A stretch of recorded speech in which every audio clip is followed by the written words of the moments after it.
Bonjour, à l'émission À votre service cette semaine, nous recevons M. Robert Arsenault et M. Charles Plot qui viennent nous parler d'un changement de garde à l'auberge Lamuse.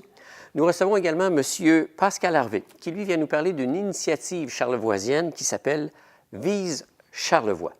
Bonne émission.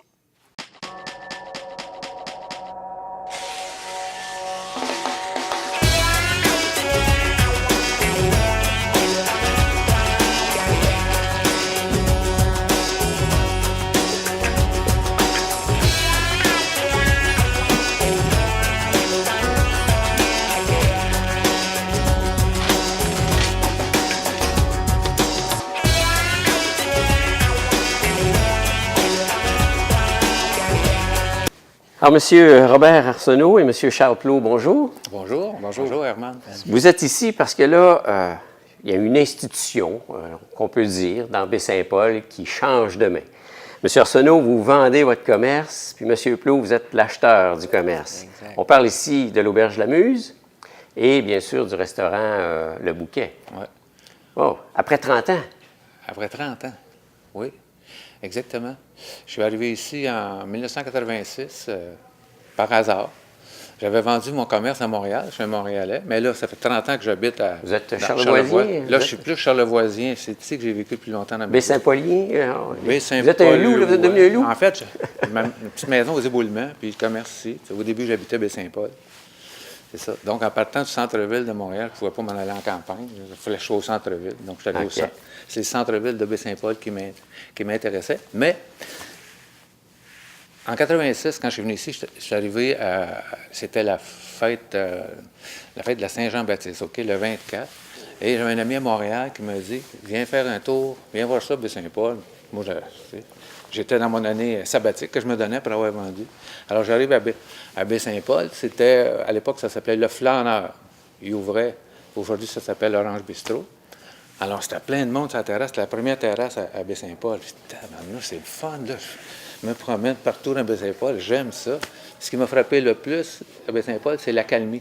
Le bateau L'Accalmie, qui était OK à ce moment-là. Ouais. Fait que là, je regardais ça, puis là, c'est le bateau. En fait, je voulais ouvrir un resto pour l'été là-bas, moule frites. Moule frites, 3-4 mois par année, c'était tout. Puis, ouais, c'est ça, c'était intéressant. Mais, il fallait rester quelque part. Fait que là, je suis allé ici, justement, à l'Arena. Il y avait une exposition que la Chambre de commerce faisait chaque année. Puis là, il y avait des agents d'immeubles. Donc, les agents d'immeubles avec des photos, tout ça. Puis là, c'était 3 jolies jeunes filles qui étaient là. Puis, ça vous engage à rien, monsieur. Ça vous engage à rien. Vous pouvez visiter, choisissez, on vous fait visiter. Ah, bien. Fait que là, j'ai choisi. 1, 2, 3. Bon, 3. On va le visiter, ces 3-là. Moi, j'avais une idée de faire un bed and breakfast si jamais le bateau ne marchait pas. Puis, même si le bateau marche, peut-être que je pourrais avoir un bed and breakfast. Fait que, bon, je visite 3 endroits, dont le Cormoran. Le Cormoran qui s'est vendu la même année.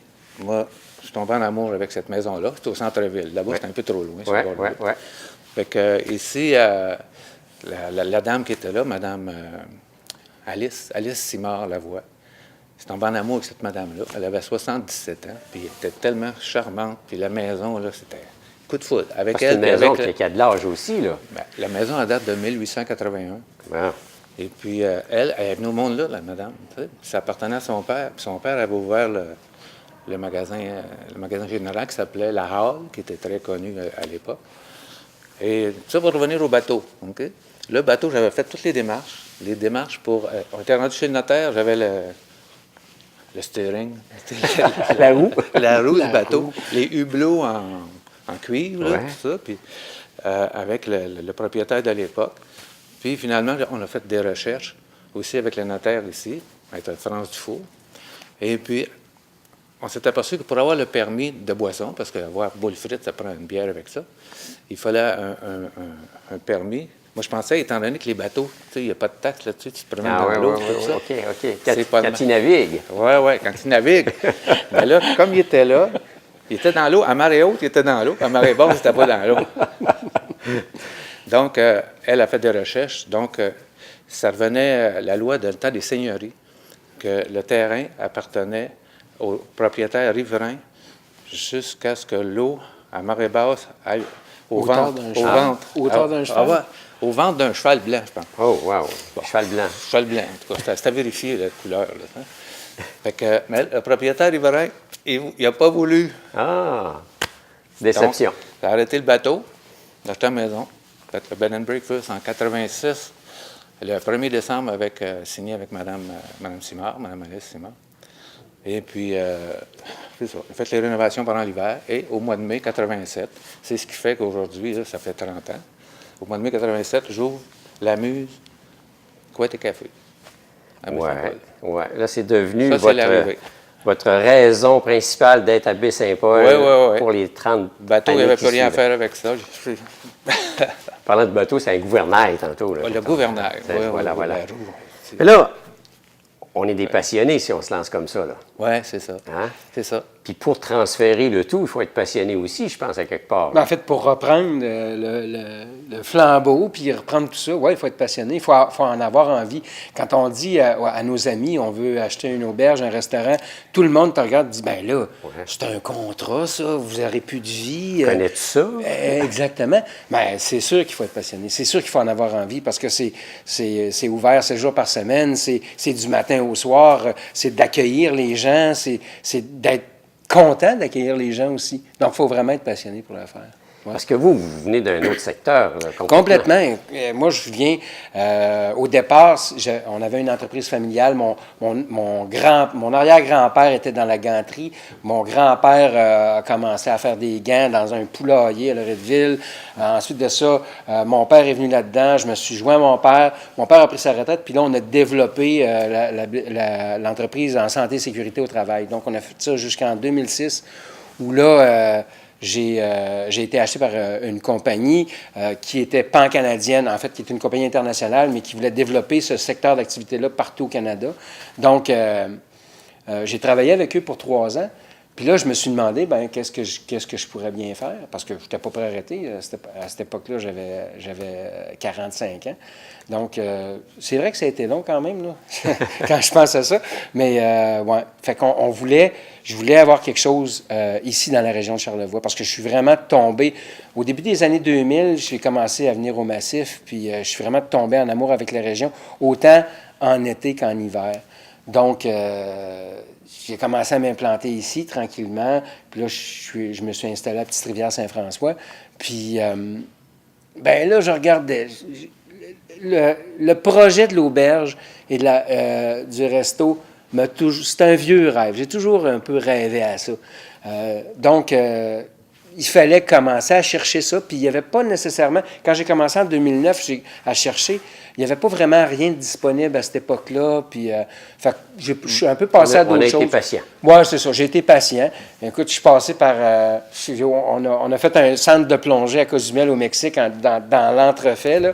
Donc, on est revenu ici, Geneviève et moi. Geneviève, qui est ma conjointe et mon associé. Vous êtes un couple, là. C'est ça, on est un couple. Puis, on est un couple, puis Geneviève aussi est en affaires. Vous achetez d'un couple aussi, parce exactement. que là, vous autres aussi, votre équipe, c'était une équipe. Là. C'est la meilleure chose qui peut arriver dans une auberge, que ce soit un couple. 2 personnes, là, puis on prend chacun nos responsabilités, parce que juste une personne... On dirait que c'est trop. En tout cas, ce que j'ai vécu, moi, c'était extraordinaire avec Evelyne. Puis dans mes anciennes entreprises aussi, je te dirais, j'ai été seul à un moment donné, puis le fait d'avoir un bon associé sur lequel tu peux compter, c'est super important.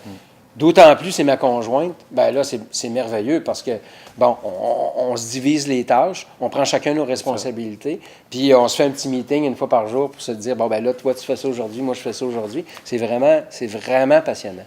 Ah, c'est le fun. Puis en même temps, ben, on parle d'un beau produit. L'auberge La Muse, puis le resto, centre-ville, Baie-Saint-Paul, à côté de tout ce qui s'appelle activité. C'est un beau produit, là. C'est un super beau produit. En fait, Geneviève et moi, on se sent privilégiés d'avoir pu acquérir ce produit-là parce que ça correspondait exactement à toutes nos attentes. Autant au niveau de la restauration que de l'auberge. On voulait quelque chose de coquette, sympathique. La restauration, c'était super bien établi, autant au niveau des touristes qu'au niveau des gens de la place. Puis pour nous autres, c'est important parce que, bon, la saison touristique, c'est quand même une courte période dans l'année. Puis il faut vivre avec le monde de la place après. Puis c'est ce qu'on a aussi adoré dans ce produit-là, c'est que Robert et Evelyne ont su développer des relations avec les gens de la place de Baie-Saint-Paul et des environs pour faire en sorte que ça roule à l'année. Oui, c'est ça. On a travaillé fort justement pour toujours innover. Ben, c'est comme on pourrait dire dans ma nature. Tu sais.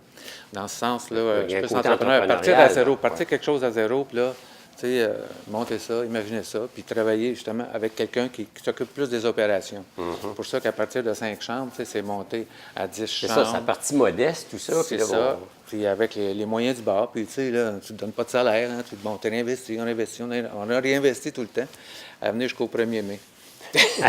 Ça, c'est moi qui ai investi. Geneviève et moi, on a investi. Dans son tour. Tu sais, c'est comme les Olympiques, une course à relais. Ouais, c'est ça. Mon bout, là. Bâton. Le bâton, lui.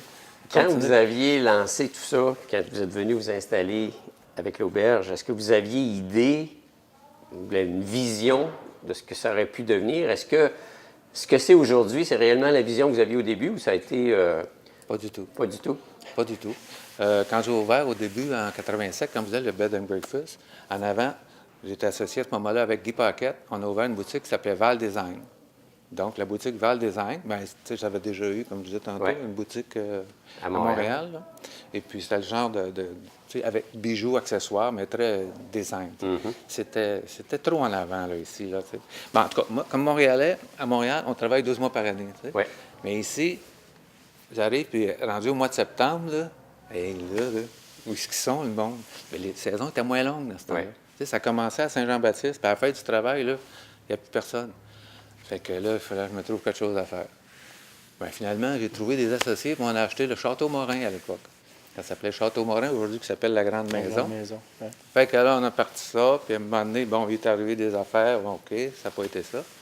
Puis, pas longtemps après, la brasserie à côté de chez nous, qui était tenue par deux gens de Baie-Saint-Paul, ils sont venus me voir. Moi, je leur avais dit en arrivant, si un jour vous voulez vendre, dites-moi là. Je ne voulais pas que ce soit un commerce qui nuise à mon commerce. Puis ils me disent, on veut vendre. Et comme bien surpris. OK, on a acheté ça. J'ai été propriétaire quelques années. C'est moi qui ai vendu à la microbrasserie actuelle. C'est ça. Donc, tout le temps, entreprendre quelque chose, puis tu sais, le développer, c'est comme... Dans votre nature. C'est comme, c'est ça.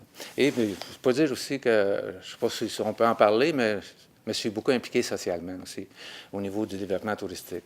Donc, en arrivant ici, j'ai été reçu par, c'est Ginette Ouellette, qui aujourd'hui est arrivée, qui habitait avec Madame Alice, parce qu'André, puis André, son mari, c'était son frère. Alors, elle me dit, il y a une réunion de la Chambre de commerce ce soir, est-ce que tu viendrais? Elle était secrétaire à ce moment-là. Donc, tout de suite, je rentre dans la Chambre de commerce, le président, bonjour, hey, là, c'était très, très, très agréable. 3 ans après, j'étais président de la Chambre de commerce. Non, mais je trouve que j'ai été très bien accueilli. Tu sais, là, tout ce que j'ai vécu ici, c'est extraordinaire. Puis mon plus gros projet que j'ai fait à la Chambre de commerce, c'est le centre d'information en haut de la côte ici. Et c'est à l'entrée de Baie-Saint-Paul. Dans les années 90, même TVCO avait fait un beau reportage là-dessus. Parce qu'il y avait, c'était une petite cabane qu'il y avait là avant. C'est celle qui est rendue au quai aujourd'hui, que Catabatique est à l'intérieur. C'est une petite cabane qui ouvrait le 24 juin et qui fermait à la fête du travail. Et puis là, la TR disait, Charlevoix, une région touristique, ouverte à l'année, tout ça. Mais il n'y avait pas d'information touristique avant d'arriver à l'Amalbé dans ce temps-là. La nouvelle maison qui venait de se construire, la TR. Alors, je me suis impliqué à ce niveau-là, puis au niveau des gens d'affaires aussi de Baie-Saint-Paul. Le fait de s'impliquer, je veux dire, là, on est en mesure de voir tout ce qui s'appelle le tissu organisationnel de la région. Là. Je veux dire, on voit les forces, mais on voit les faiblesses. Oui, c'est ça. Alors, voilà. Puis aujourd'hui... Je peux t'en dire d'autres, là, mais écoute... Alors, on est des passionnés, puis on passe le flambeau à des passionnés. À des passionnés. Ah oui, ça se sent. Ça se sent que c'est des passionnés. Puis là, c'est le fun parce que, comme on dit, c'est une belle entreprise. Elle est en santé, elle est centre-ville, elle est bien structurée, organisée, l'hébergement, restauration, avec son cachet, parce que le cachet restaurant est unique dans la région, ça fait que vous vous démarquez aussi. Quand on prend quelque chose, un nouveau produit comme ça, c'est le fun, on prend quelque chose de solide. On a quoi comme vision? Bien, d'abord, je te dirais que, étant donné qu'on est, Geneviève et moi, on n'est pas du domaine ni de l'aubergerie ni de la restauration, on se dit, là, il faut apprendre. Il faut apprendre. Donc, on était des bons clients du bouquet, mais puis de d'autres bons restaurants ici dans Charlevoix, mais là, c'est autre chose que de passer de client à client à propriétaire, exactement. Tu sais, donc là, on s'est dit que pour la première année, on devait apprendre les choses, apprendre comment tout fonctionnait. C'est ça qu'on s'est donné comme mandat. Par contre, je vous dirais que c'est sûr que nous autres, on a nos visions. On veut amener cette... Tu sais, Robert et Evelyne ont su développer quelque chose puis l'amener là. Nous, c'est sûr qu'on a une vision à long terme. On veut continuer de développer ça. Ils ont une fierté, puis avec raison, d'avoir créé tout ça. Nous autres, notre fierté, ça va être de l'amener ailleurs. Donc, écoute, c'est pas pour rien qu'on a acheté la Muse et le Bouquet. Il y a en masse de terrain. Tous les projets les plus fous sont permis là-dessus. Donc, on pense au futur, mais on se dit, bon, on va prendre un instant pour réfléchir puis se former aussi beaucoup. Parce que là, il y a une complicité qui va quand même être présente D'ailleurs, c'est pour ça que Charles et Geneviève tenaient à ce qu'Éveline reste là au moins 1 an. Éveline, on la nomme, c'est son prénom, c'est Éveline Tremblay. Éveline Tremblay, voilà, originaire des Éboulements. OK, bon. Oui, qui est avec moi à la Muse depuis 1990. OK, Oui, c'est bon de le mentionner. Mais oui, Éveline... qui est là d'ailleurs aujourd'hui. Qui est là aujourd'hui, qui va être là pendant encore 1 an, et peut-être plus, ça va dépendre comment elle va, parce que, comme disait Charles, ils n'ont pas d'expérience de l'autre côté du comptoir. Donc, bon, une bonne volonté, mais là, c'est d'aller chercher toute l'expertise. Ouais. Comme dans les dernières années, c'est surtout Évelyne qui gérait pas mal tout. Là. Moi, j'étais plus sur l'administration. Puis, c'est Vous venez de l'extérieur en tant qu'entrepreneur. Charlevoix, c'est une bonne place d'affaires? Il faut s'attendre à ce que ce soit saisonnier. Une très, très bonne place d'affaires. Quand il y a du monde l'été, on le voit aussi, que tout fonctionne. Et puis, ce que je trouve intéressant, que ça a augmenté le nombre de semaines où il y a du monde. Oui, la saison s'est allongée. La saison s'est allongée. Mais je peux vous dire qu'avant, au mois de mai, juin, il y avait des Français. Il veut dire des Européens francophones. Et puis maintenant, ils viennent plus à l'automne. Là, ça a changé de place. Mais c'est merveilleux qu'il y a à peu près au moins 6 mois là, d'activité. À part de la saison de ski. Mais la saison de ski, on ne voit pas grand monde dans les rues. Hein. Ils font du ski, puis tout ça. Puis je pense qu'il y a encore un gros potentiel à Baie-Saint-Paul. Oui. Très gros potentiel. Il y a des beaux produits à offrir. Autant la nature, le train de Charlevoix, le petit train. Là, oui. La navette qu'il appelle. Là. La navette qu'on appelle, là, c'est un très, très beau produit. Puis il y en a d'autres produits à faire. Ça dépend des gens qui s'impliquent, la passion des gens. Là. Il y a toujours quelque chose. On s'en va dans la bonne direction. On s'en va dans la bonne direction, puis je ne crains rien là, pour l'avenir du Bouquet et de la Muse, avec Charles et Geneviève qui prennent ça en main. Là. J'ai hâte de voir ça, moi, dans 5 ans. Là. Geneviève, son famille, c'est Benoît. C'est Geneviève Benoît, oui. Parce qu'on marche beaucoup avec les prénoms, à un moment donné. Il faut les nommer. Ouais, voilà. C'est nos partenaires. Puis, c'est vrai que le potentiel de la région est fantastique. Moi, j'ai toujours vu cette région-là. Je venais ici, puis je me disais, c'est un grand terrain de jeu. C'est vraiment une place exceptionnelle. D'abord, au niveau du plein air, tu peux faire absolument n'importe quoi. Puis, il y a les arts, il y a la culture, il y a aussi, il y en a pour les épicuriens, il y a de la bonne bouffe. Il y a vraiment un peu de tout. Puis, c'est à proximité des grands centres, c'est à proximité de Québec, c'est un jet de pierre de Montréal. Moi, je suis un utilisateur du massif, puis combien de monde on voit qui viennent de Québec, Trois-Rivières, Montréal. Il y a aussi des touristes d'ailleurs, mais c'est un terrain de jeu fantastique. On vient de vendre, on se sent comment? Léger. Léger? Non, mais je me sens très bien. Je n'ai pas de regret d'avoir vendu. Je sens que c'est comme le devoir accompli. J'ai fait 30 ans là, puis j'ai amené ça à un produit comme je voulais. Puis je sais qu'il y a encore des choses à faire, puis des idées que j'ai données, puis que je vais continuer à travailler avec Charles et Geneviève. Il y a des idées à faire encore pour l'améliorer, et puis eux ont d'autres idées en plus. Ça va faire un beau mélange, puis après ça, là, mais comment on se sent, là? Là, la retraite. On passe, on tourne une page, mais je ne suis pas le genre à vous asseoir, là. Non. On va voyager. OK. Je pars le 14, là. OK. On va chercher mon campeur qui est déjà à Charleston, en Caroline du Sud. OK. Fait que je vais y faire faire un tour à mon campeur. Bon, tranquillement, pas vite. C'est ça. Super. Puis je ne vous poserai pas la question en ce sens que quand on achète, c'est de la nouveauté. Là. Je pense qu'il y a un côté de on est fébrile. Écoute, depuis... D'abord, on est fébrile durant tout le temps des négociations. On veut que ça arrive, on a hâte que ça arrive. Puis quand c'est réalisé, là, on arrive à la maison le soir et on se dit « Hey, je regarde Geneviève que j'appelle Je, puis je dis « Hey, Je, on l'a fait, on est arrivé, tu sais. » Puis on est super excités, c'est vraiment... Puis aussi, je te dirais, on est excités parce que tout le temps de la négociation qu'on a eue avec Robert et Evelyne, ils nous ont toujours dit « Ah, on aimerait ça que ça soit vous autres. On aimerait ça que ça soit vous autres. » Le match était parfait. Autant le timing était parfait que le match était parfait. C'est un rendez-vous qu'on s'était donné. C'est super excitant. Quelque part. Rendez-vous. On a lancé les billes, puis elles sont... Ouais. Bien, ce qui a été un peu difficile, c'est que fallait pas en parler, parce que jusqu'à la dernière minute, tant que c'est pas signé, c'est pas fait. On ne voulait pas insécuriser nos employés. Ils vont vendre, à qui ils vont vendre. Parce qu'il y a quand même beaucoup de monde. C'est quoi, 44? 45 employés en plein été. C'est ainsi, là, une vingtaine à peu près. OK. Donc, c'est Fait quand que, même des tu sais, emplois. je pense qu'on a bien réussi de notre côté à garder le secret, mais il y avait des rumeurs. Tu sais, il y a toujours des rumeurs, mais c'était pas fait. Le monde nous en parlait. Non, il n'y a rien de fait. Tu sais, c'est une rumeur. Là. Tant que c'est pas signé.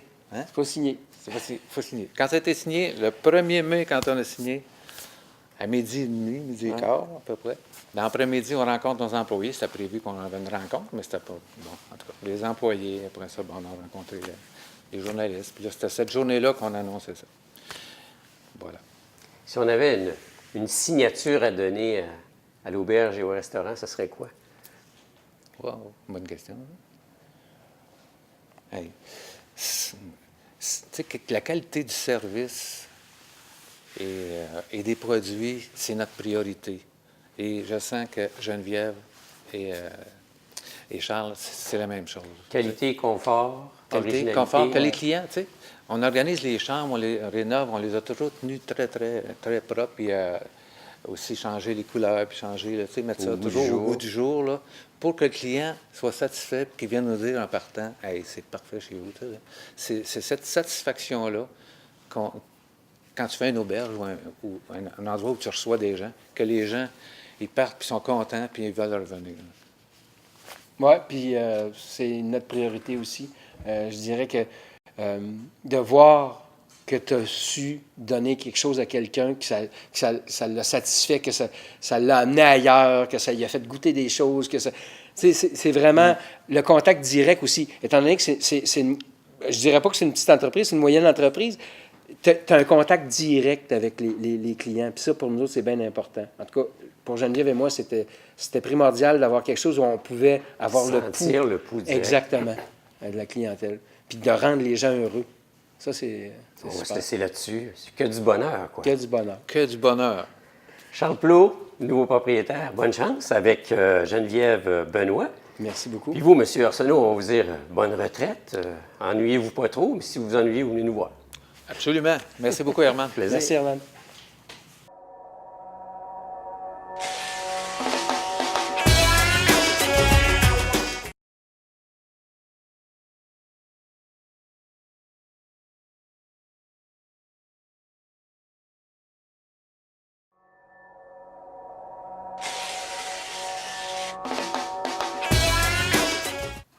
Pascal Harvey, directeur de la SADC, qui est la Société d'aide au développement de la collectivité. Bonjour. Bonjour. La SADC, c'est un organisme qui couvre quand même les deux MRC, Charlevoix-Est, Charlevoix-Ouest, Côte-de-Beaupré et l'île d'Orléans. Absolument. Dans le contexte actuel, il y a un projet qui est dans l'air qui s'appelle Vise Charlevoix. Puis la SADC a accepté un peu de chapeauter tout ça, question de rien manquer puis de coordonner tout ça. Bien, en fait, oui, coordonner, être gardien du processus, parce qu'il faut comprendre que c'est une démarche régionale qui touche le Grand Charlevoix. Ça s'appelle Vise Charlevoix, naturellement. C'est une stratégie, c'est un branding.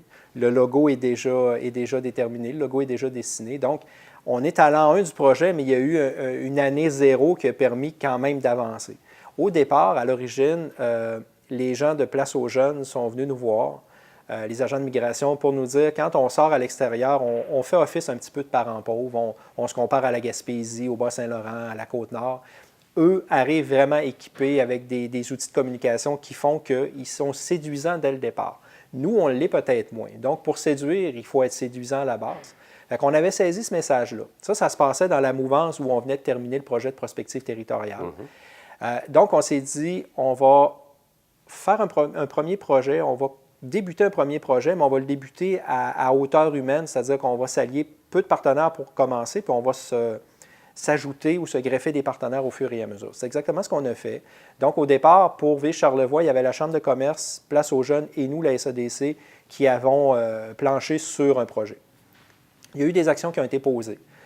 Par la suite, pour que le projet prenne plus d'ampleur, on a interpellé les deux MRC à travers leur service de développement économique. Donc ici, pour la MRC de Charlevoix, c'est le SDLE, et pour la MRC de Charlevoix-Est, c'est MDC, Mission Développement Charlevoix. Tant qu'à asseoir tout ce beau monde-là, avec des missions similaires, on est allé voir aussi les gens de Tourisme Charlevoix. Tourisme Charlevoix, eux, sont déjà en mode séduction depuis longtemps. Oui, depuis longtemps, parce que là, on veut attirer du tourisme. Voilà. On s'adresse à la population extérieure à la région. Tout à fait. Par contre, eux le font sur une base touristique pour que leurs membres en bénéficient, leurs membres touristiques en hébergement, en restauration, en activités sportives, peu importe. Donc, on s'est dit, on veut quand même aller séduire, on va se servir de l'expérience de Tourisme Charlevoix dans leur méthode, dans leur façon de faire, mais là, on va le faire sur une base plus générale, plus large. Premier temps, éviter que nos jeunes quittent, mais ça, on ne pourra pas les empêcher de quitter. L'important, ce serait peut-être qu'ils reviennent un jour, si on a le goût de le faire. Mais il y a 3 clientèles cibles principales. Parce que l'objectif derrière tout ça, il y a une migration négative. Oui. Puis si on veut survivre et avoir une saine qualité de vie, ça nous prend du monde. Ça nous prend du monde. Puis dans les faits, donc, c'est d'attirer ce monde-là ici. Tout à fait. Ça, c'est l'objectif principal, de dire toute cette démarche-là, c'est d'essayer d'amener du monde ici pour qu'on tombe en migration positive. Positive, puis avec des clientèles ciblées. Donc, on ne passera pas d'annonce dans le journal, venez vous installer dans Charlevoix. On va vraiment y aller sur des clientèles très ciblées. Et c'est se donner des outils aussi pour atteindre ces objectifs-là, ce qu'on n'avait pas nécessairement. C'est de parler en un seul nom, donc parler au nom de Charlevoix. Pas dire aux gens, bien, vous avez le choix de venir vous installer dans une MRC ou dans une autre. Non. Le message, c'est que vous avez le choix de venir vous installer dans Charlevoix. Venez goûter, puis vous verrez voilà. qu'est-ce qu'il y en a. Vous ferez votre choix par la suite. Donc, on essaie d'attirer la tranche de 25-45 ans. Donc, il y avait, comme tu disais, 3 clientèles cibles. Il y a 3 clientèles cibles. Les gens 25-45 ans qui sont diplômés, idéalement, et qui ont le goût de quitter la ville ou des régions limitrophes pour venir s'installer en région rurale, vivre à plein la qualité de vie. Parce qu'il faut comprendre qu'en 2017, la qualité de vie, ça ne nous démarque plus de d'autres régions. Il y a de la qualité de vie en Abitibi, il y en a en Gaspésie, il y en a partout. Donc, il faut vraiment y aller sur d'autres... Le centre-ville, Montréal, a une autre qualité de vie. En voilà. fait, c'est relatif selon ce qu'on aime, selon ses goûts. Tout à fait, selon nos goûts naturels et nos affinités. Donc, c'est essayer d'aller chercher ces gens-là. Essayer aussi d'aller chercher une classe de gens qu'on pourrait attirer qui ont le goût de se partir en affaires. Donc, des entrepreneurs en devenir ou des entrepreneurs déjà existants qui voudraient peut-être venir s'installer ici pour acquérir une entreprise, acheter un commerce, comme ça se fait actuellement. Nous, on sait qu'il y a beaucoup de cédants dans la région actuellement. On est dans un mode où il y a beaucoup d'entreprises à vendre, oui, mais il y a très peu de releveurs. Puis la relève familiale est un modèle, mais la relève par des gens de l'externe est un autre modèle qui fonctionne très bien aussi. Donc, on essaie d'aller séduire ces gens-là en leur disant, vous avez l'opportunité de réaliser votre rêve ici dans la région. Et autre clientèle aussi, les retraités actifs. Naturellement, avec la pyramide des âges qui est inversée, avec les bébés boomers qui sont à la retraite ou sur le point de l'être, on sait que nous, on a la qualité ici dans Charlevoix. Il y a beaucoup d'estivants, il y a beaucoup de gens qui viennent y passer 3 mois, 4 mois, 6 mois, peu importe. Il y a des quartiers complets, là, des secteurs géographiques qui se sont développés par rapport à ça. C'est des gens qui ont occupé des postes importants dans leur carrière. C'est des gens qui peuvent encore donner à la région. C'est des gens qui peuvent servir de mentors. C'est des gens qui peuvent s'impliquer dans les organisations. C'est des gens qui peuvent aussi s'impliquer dans des entreprises. Donc, on sait que ces gens-là sont captifs. Ils sont ici, ils ont une résidence. Ils ne sont pas ici à l'année. Ce serait peut-être d'en attirer qui ont le goût de venir ou de vraiment animer les gens qui sont ici actuellement. Donc, c'est ces 3 types de clientèle-là. C'est quand même assez large. L'éventail est assez large, mais il y a moyen aujourd'hui, en 2017, de communiquer directement avec ces clientèles. Le fait d'avoir 3 cibles bien distinctes, c'est qu'on est capable de s'adresser à eux d'une certaine manière, puis qui est d'une manière différente de l'autre. Parce que là, tout à fait. Chacun a des étapes de vie. Ils sont rendus ailleurs dans leurs étapes de vie. Puis solidement aussi. Mais il y a 3 thèmes, par contre. Dans la démarche de Vie Charlevoix, il y a 3 thèmes. Il y a vivre en Charlevoix, il y a entreprendre en Charlevoix, puis il y a s'amuser en Charlevoix. Okay. Là, on rejoint plus la qualité de vie dans s'amuser, mais la qualité de vie quand même dans les 3 thèmes. Donc, à travers ces 3 thèmes-là, qui peuvent être exploités de façon indépendante, On va vraiment aller viser les 3 clientèles avec les 3 thèmes, en fonction des moments, en fonction des contextes économiques. On s'est quand même donné beaucoup de travail, mais c'est réalisable là, dans un court laps de temps. Il y a des conjonctures qui font que je pense que ce qu'on peut dire, le timing est bon, en ce sens qu'on regarde actuellement l'immobilier dans les gros centres, ça coûte cher. Les jeunes ont de moins en moins de capacité de pouvoir devenir propriétaires. Le fait de s'en venir en région, on ne connaît pas le même genre de bulle immobilière. Donc, à partir de là, ça offre des opportunités. Ça a un impact positif pour nous, parce qu'effectivement, acquérir une résidence en ville, ce n'est pas le même coût qu'ici. C'est sûr qu'il y a une réalité. Baie-Saint-Paul, la Malbaie, il y a moins de possibilités, il y a moins de maisons à vendre, il y a moins de maisons disponibles. Quand elles sont peut-être un petit peu plus chères, mais ça permet d'aller voir du côté de Petite-Rivière, de Saint-Urbain, de Notre-Dame-des-Monts, de Saint-Aimé-des-Lacs. Donc, ça permet quand même l'établissement est possible à coût moindre que dans les grands centres. Dans une région comme Charlevoix, on parle beaucoup d'emplois parce qu'il y en a. Il y a une pénurie présentement de main-d'œuvre. Mais c'est des emplois plus traditionnels. Si on veut attirer et être attractif, est-ce qu'il y a quelque chose qui peut être fait dans ce sens-là en termes de développement de nouvelles approches d'entreprise? Bien, c'est de savoir c'est l'œuf ou la poule, dans le fond. Est-ce qu'on attend que ces gens-là viennent pour initier des projets ou on crée un terreau fertile pour que ces gens-là viennent? On peut le prendre des deux côtés. Moi, je pense que la stratégie Ville Charlevoix, au fur et à mesure qu'elle va progresser dans le temps, au fur et à mesure où on va la bonifier de partenariats ou de nouvelles idées, je pense que c'est des dossiers sur lesquels on pourra se pencher. Dans le fond, Ville Charlevoix sera le chapeau. Et sous ce chapeau-là, il y aura différentes stratégies. Est-ce que ça va être une stratégie numérique? Est-ce que ça va être une stratégie reliée à d'autres domaines d'activité pour permettre justement à des emplois moins traditionnels de voir le jour ici dans la région? Tout est possible. Surtout avec la technologie aujourd'hui. Voilà. Logiquement, remarquez qu'on vit quand même des situations, genre à Saint-Urbain, ils ont des problèmes avec l'Internet et compagnie. Et le cellulaire. Et le cellulaire, donc ça devient aussi problématique dans un sens, même si on veut attirer du monde. Je sais que je lisais récemment aussi une entreprise de création montréalaise se sont même acheté une résidence, genre à Petite-Rivière-Saint-François. Ils envoient leur personnel, des créateurs, entre guillemets, allez vous amuser, allez vous changer les idées, puis créer dans un environnement qui est totalement différent du milieu urbain. Absolument. Il y a déjà des tendances, donc c'est d'être attractif vis-à-vis de tout ça aussi. Bien, ça évolue quand même assez rapidement parce qu'actuellement, on parle d'établissements d'espaces collaboratifs, de coworking à Baie-Saint-Paul, à la Malbaie. Il y a un an et demi, on ne parlait pas de ces projets-là ou à toute fin pratique, très peu. Donc, ça évolue rapidement. Ce que l'entreprise de Montréal a fait, dans le fond, c'est un peu ce modèle-là. Aller travailler à Petite-Rivière-Saint-François dans un espace magnifique, vous allez pouvoir peut-être être plus créatif, vous allez pouvoir collaborer entre vous. Eux, ils ont compris que dans Charlevoix, c'était propice à ça. Maintenant, est-ce que ce sera à nous de créer la dynamique ou ce sera de s'inspirer de gens qui viennent de l'extérieur pour nous aider à la créer? Moi, je pense que tout est à faire là-dedans. Puis la beauté du projet, c'est qu'on ne s'est pas mis de balises pour se restreindre. On a quand même une belle ouverture.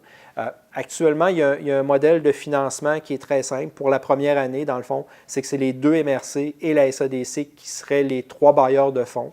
Ça n'empêche pas que la Chambre de commerce, Place aux jeunes et Tourisme Charlevoix sont partenaires de la démarche en général. Et au fur et à mesure qu'on va progresser là-dedans, dans l'an 1, on va se greffer des partenaires, ce qui fait qu'à terme, peut-être 6 mois après l'implantation, bien, peut-être que l'ensemble des partenaires de la région, malgré qu'ils sont déjà assez mobilisés, bien, peut-être que tout le monde y aura adhéré. Et on est allé chercher aussi ce qui est très important, l'aval, l'assentiment des élus de la région. Donc, les 2 conseils des maires ont été rencontrés.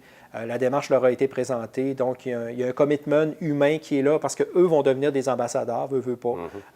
C'est les élus du peuple, donc auront quand même à vendre le message.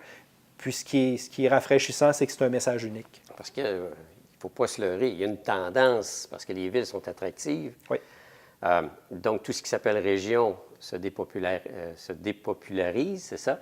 Et à partir de là, ceux qui restent ont tendance à vieillir. Voilà.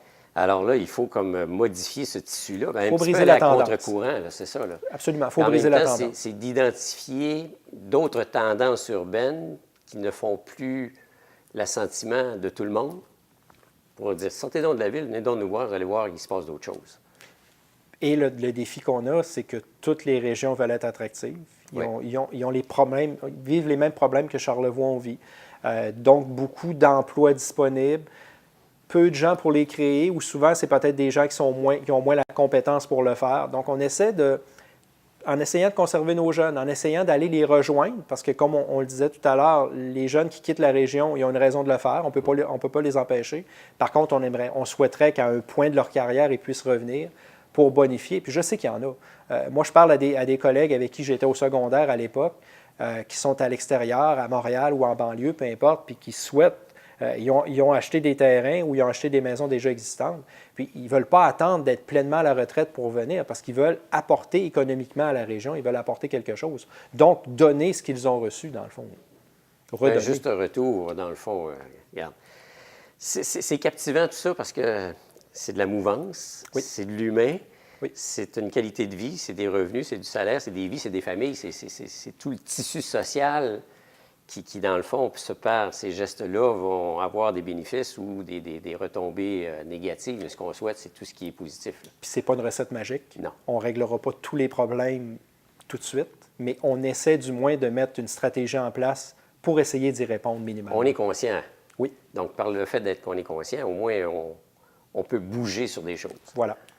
Déjà, c'est bien entamé, là, c'est bien lancé. Oui, on n'est pas en retard dans l'échéancier. On s'était dit qu'à l'automne, dans le fond, ça va se décliner. Il va y avoir des outils papier, il va y avoir des dépliants, il va y avoir une plateforme web.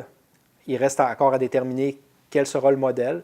On va donner aussi, dans le modèle d'affaires, dans le fond, c'est que ce ne sera pas une des organisations partenaires qui va gérer le tout. On va faire affaire avec des ressources externes. C'est des travailleurs autonomes de la région, un ou des travailleurs autonomes de la région qui auront à animer tout ça. Donc, les gestionnaires de communauté, rejoindre les gens à travers les réseaux sociaux, entretenir la plateforme, que les informations soient à jour. Et naturellement, il va y avoir création de nouveaux outils en cours de route. Tout ne se fera pas dans la première année parce que le financement, nous, on l'avait pensé sur 3 ans, les 3 premières années. Donc, le gros des dépenses vont être faits la première année. Puis en passant, pour ne pas faire peur aux gens, ce n'est pas une démarche de 200 000 ce n'est pas une démarche de 100 000 Le budget de l'an 1, c'est même pas 20 000 Donc, ça se fait à hauteur d'homme. C'est être créatif, faire beaucoup avec peu. Voilà. Ça, on est habitué dans la région. C'est faisable. Oui. Alors, c'est bien parti. Oui. Vive Charlevoix surveillé. Absolument. Merci beaucoup. Ça me fait plaisir.